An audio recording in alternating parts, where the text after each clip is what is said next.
Ici Satou. Parfois, quand on cherche quelque chose qu'on n'arrive pas à trouver, un ami peut surgir de nulle part et nous le donner. Les relations personnelles sont vraiment importantes. Bienvenue, maître. Monsieur. Bonjour. À mon retour au manoir, Mia et Arisa étaient là pour m'accueillir. Tama et Pochi aidaient au chant, Lisa et Nana faisaient leur jogging matinal autour de Labyrinth City, Lulu était dans la cuisine avec mademoiselle Miteruna et les servantes, et Karina et compagnie dormaient encore. Allons, Mia. Maître enquêtait sur la couche inférieure du parfum. Arisa commença à me défendre, mais lorsque Mia l'interrompit, elles se mirent toutes deux à renifler ma robe. Je sens différentes odeurs. Attends, ses yeux s'écarquillèrent et elle enfouit à nouveau son visage dans ma robe. Assez. Tandis qu'Arisa fouillait dans ma robe, Mia lui donna une tape sur la tête. Pardon. Alors, maître, qu'est-ce qui se passe? Tu ne nous dirais pas que tu vas dans le labyrinthe pour ensuite tricher, hein? Je jure sur ma bonne humeur avec mademoiselle Aaz que je n'ai rien fait de tel. MRRR. Mia commença à sourire, mais comprit quelque chose à ce que je venais de dire et gonfla les joues. Les enfants étaient tellement déroutants. Alors, tu as rencontré une femme dans le labyrinthe ou quoi? C'est une longue histoire, alors je te la raconterai après le petit déjeuner. Pour l'instant, disons que les réincarnations du labyrinthe de la strate inférieure étaient plus ou moins amicales. Plus ou moins? Eh bien, j'ai eu l'impression que s'il me prenait pour un ennemi, il me mettrait immédiatement à la porte. Après tout, Mukuro était surtout du genre à se battre avec les dieux.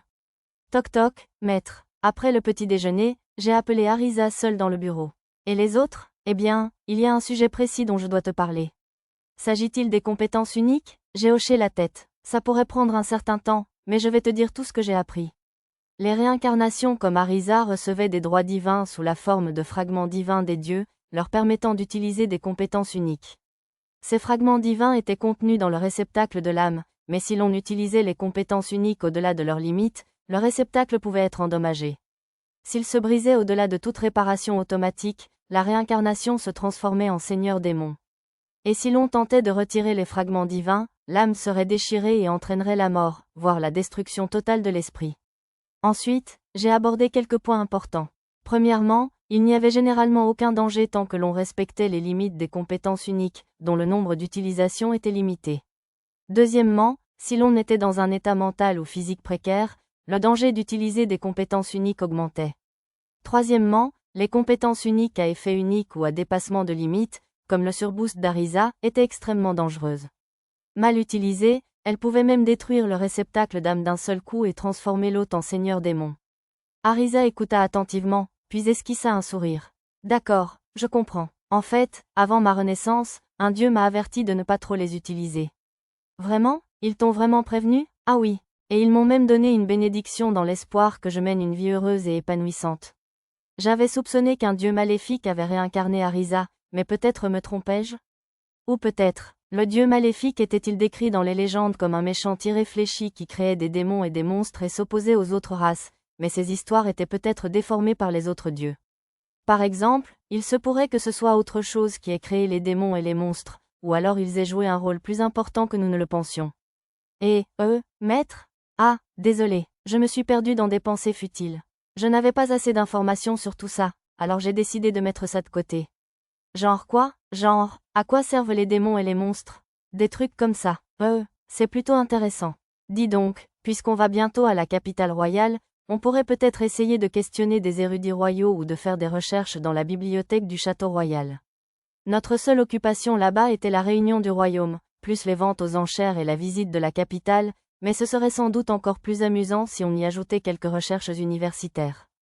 Bonne idée. La prochaine fois que je verrai la femme du vice-roi, je lui demanderai d'écrire une lettre de recommandation pour l'Académie royale. Quant à la bibliothèque du château royal, je pourrais soit m'adresser au roi lors de ma prochaine visite en tant que Nanashi le héros, soit demander au cadre supérieur d'Eshigoya de soumettre une demande officielle en tant que Kuro, ou quelque chose comme ça. Oh, c'est un peu hors sujet, mais j'ai sorti quelque chose de ma boîte à objets et l'ai donné à Arisa. Quelle jolie broche. C'est un cadeau des autres réincarnations appelé une guirlande de coquillages d'âme. Ils ont dit que ça protégerait ton réceptacle d'âme. J'ai expliqué à Arisa le fonctionnement et les fonctions de surveillance de la guirlande de coquillages d'âme et je lui ai donné un élixir de haute qualité que j'avais déjà produit au village de Bolénan. Garde ça dans ta boîte à objets, s'il te plaît. Tu es sûr? Je croyais que tu avais dit que tu n'en avais fait qu'un seul. Oui, ça va. Un des ingrédients à moitié préparé prend beaucoup de temps à obtenir, donc je ne peux pas en faire d'autres tout de suite, mais je devrais pouvoir les produire en masse d'ici 3 mois environ. D'accord, si tu insistes. Merci, maître. Arisa m'a déposé un léger baiser sur la joue. Devenant rouge vif, elle m'a murmuré de le lui mettre et me l'a tendu.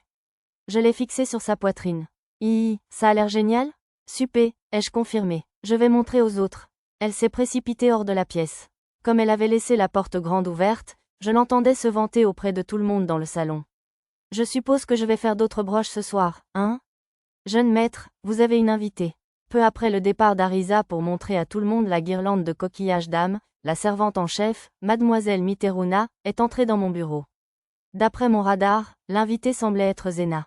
Elle se faisait appeler Dame Marientei. La connaissez-vous? Oui, c'est une amie très chère. Elle doit avoir une affaire urgente. N'étant pas sur la liste des visiteurs attendus, mademoiselle Miteruna parut dubitative. Dans un monde sans téléphone, il était courant d'envoyer une lettre à l'avance pour annoncer toute visite chez un noble. Est-elle dans le bureau? Je suis vraiment désolée, monsieur. Comme elle était habillée en soldat, je lui ai demandé d'attendre près du portail. C'est bon, je vais la faire entrer, si vous voulez bien préparer du thé. Oh oui, bien sûr. Miteruna parut surprise que je me dirige vers la porte. C'était peut-être la première fois que j'allais accueillir un visiteur moi-même, je suppose. Satou, en me voyant approcher, Zena parut soulagée. Comme Miteruna l'avait mentionné, Zena portait aujourd'hui son uniforme du corps d'entraînement d'élite de Célivra de la cité du labyrinthe. Nous n'avions pas prévu de rentrer avant midi, mais peut-être y avait-il une urgence. Bonjour, Zena. Ah, je suis désolée d'arriver si tôt. En ouvrant la porte en fer, la tête de Zena se leva si vite que j'entendis presque un bruit de zoom. Tout va bien. Entrez, s'il vous plaît. Même après avoir dit ça, elle n'a pas fait un geste pour entrer. Pour une raison inconnue, elle avait l'air nerveuse. Est-ce ça tout? Zena m'a regardé sérieusement. Entre ses yeux humides et ses joues légèrement rouges, elle me faisait presque penser à une lycéenne sur le point d'avouer son béguin. L'atmosphère étrangement douce amère m'a un peu gênée. J'ai quelque chose à te dire, Satou. Oui, Zena a serré les poings pour se calmer et a levé les yeux vers moi. Après un moment de silence, elle a finalement parlé. Satou, la vérité, c'est que je